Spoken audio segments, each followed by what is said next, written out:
अस्सलाम वालेकुम वरहमतुल्लाहि वबरकातुह। हम दुआ में क्या मांगे और दुआ में सबसे ज़रूरी चीज़ क्या है जो हमें मांगना चाहिए, आइएगा इसी के ताल्लुक से मैं आपको हदीस पाक की रोशनी में बताने के लिए जा रहा हूँ। आप और हम दुआ तो मांगते हैं अल्लाह की बारगाह में, लेकिन जो सबसे ज़्यादा ज़रूरी चीज़ होती है वही हम मांगना भूल जाते हैं। बाकी सारी चीज़ें हम मांगते रहते हैं, अल्लाह मैं मुसीबत में हूँ, परेशानी में हूँ, मेरी परेशानी को दूर कर दे अल्लाह। मैं किराए के मकान में रहता हूँ, परवरदिगार मुझे अपना ज़ाती मकान मुझे गैब से मदद फरमा दे कि मैं अपना ज़ाती मकान ख़रीद लूँ। या दुआ करते हैं अल्लाह मैं इस परेशानी में, मेरी परेशानी को दूर कर दे। मांगेगा, सारी दुआएं मांगना चाहिए, लेकिन जो सबसे ज़्यादा ज़रूरी चीज़ है जिसका मांगने का अल्लाह के नबी सल्लल्लाहु ताला अलैहि वसल्लम ने हुक्म दिया है कि इस दुआ को ज़रूर मांगा करो, वही हम भूल जाते हैं। अब आइएगा वो ज़रूरी दुआ कौन सी है जिसे हम मांगना भूल जाते हैं। हदीस पाक मैं आपकी खिदमत में रखने के लिए जा रहा हूँ। अल्लाह के नबी सल्लल्लाहु ताला अलैहि वसल्लम की बारगाह में आपके प्यारे चचा हजरत अब्बास रज़ी अल्लाह ताला अन्हु तशरीफ़ ले गए। सरकार की बारगाह में हाजिर हुए, अर्ज़ करने लगे, या रसूलल्लाह सल्लल्लाहु ताला अलैहि वसल्लम मैं अल्लाह से दुआ में क्या मांगूँ। तो हुजूर सल्लल्लाहु ताला अलैहि वसल्लम ने इरशाद फरमाया कि जाओ अल्लाह से आप दुआ में, जब भी आप दुआ मांगो तो आफियत मांगा करो। क्या मांगा करो? आफियत। हजरत अब्बास आपके चचा जान जो है चले गए और आपने दुआ मांगना शुरू कर दिए और दुआ में आफियत मांगते रहे।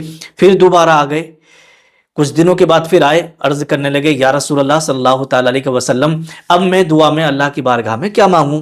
तो फिर सरकार ने इरशाद फरमाया, जाओ अल्लाह की बारगाह में आफियत तलब करो, आफियत मांगो। फिर आप चले गए, फिर कुछ दिनों तक वही दुआ करते रहे। उसके बाद फिर आते तीसरी बार, कहा, या रसूलल्लाह सल्लल्लाहु ताला अलैहि वसल्लम मैं दुआ में अल्लाह से क्या मांगूं। तो आका ने इरशाद फरमाया, चचा जान, ए मेरे प्यारे चचा, जाओ अल्लाह की बारगाह में आप जब भी दुआ मांगो तो आफियत तलब किया करो, आफियत मांगा करो। अब ये आफियत होती क्या है वो आप जरा समझ लीजिएगा। देखिएगा, आफियत बोलते हैं भलाई को, दुनिया और आखिरत में भलाई, दुनिया और आखिरत में आसानी, ठीक है, तो इसे आफियत बोलते हैं। अब आपने देखा होगा बहुत सारे लोग क्या है, परेशानी में चल रहे हैं, मुसीबत में चल रहे हैं और बहुत ज़्यादा तंगदस्ती में चल रहे हैं, परेशान हैं और अल्लाह के बारगाह में दुआ करें, अल्लाह मेरी परेशानी को दूर कर दे, अल्लाह मेरे ऊपर कर्जा बहुत है, इसे गैब से इंतज़ाम फरमा दे कि मेरा कर्जे से छुटकारा हो जाए, ए अल्लाह मेरा अपना ज़ाती मकान बना दे अल्लाह। इस तरीके से हम दुनिया भर की चीज़ें मांगते रहते हैं, लेकिन जिस दुआ को अल्लाह के नबी ने मांगने का हुक्म दिया है वही दुआ हम नहीं मांगते, ठीक है। तो मेरे प्यारे इस्लामी भाइयों, इस्लामी बहनों, जब भी आप दुआ मांगे अल्लाह की बारगाह में ना, तो आफियत ज़रूर मांगा करें। इस तरीके से, अल्लाह मुझे दुनिया और आखिरत में आफियत अता फरमा, ए अल्लाह मुझे दुनिया और आखिरत में आफियत अता फरमा। तो जब आफियत मांगेंगे तो ये जो मुसीबतें आपके ऊपर आती है ना, नहीं आएंगी। ये जो मुश्किलें परेशानियों में आप चल रहे हैं ना, फिर नहीं चलेंगे, क्योंकि अल्लाह आपको आफियत अता फरमाएगा ना। जो दुआ आप मांग रहे हैं, अल्लाह के नबी की बताई हुई दुआ आप मांगेंगे तो इन तमाम परेशानियों से, मुश्किलों से, तंगदस्तियों से इंशाअल्लाह फिर आप दूर रहेंगे।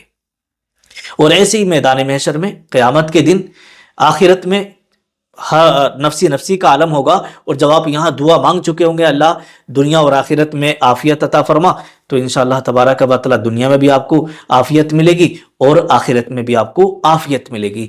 तो इसलिए अब हज़रत अबू बकर सिद्दीक रज़ी अल्लाह ताला अन्हु से भी ये हदीस पाक मरवी है, और हज़रत अब्दुल्ला इब्ने उमर से भी ये हदीस पाक मरवी है।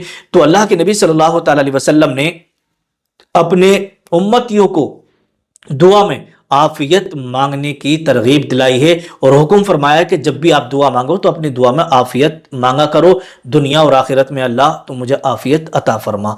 तो इस चीज़ को आप याद रखिएगा, ठीक है। अस्सलामु अलैकुम वरहमतुल्लाह।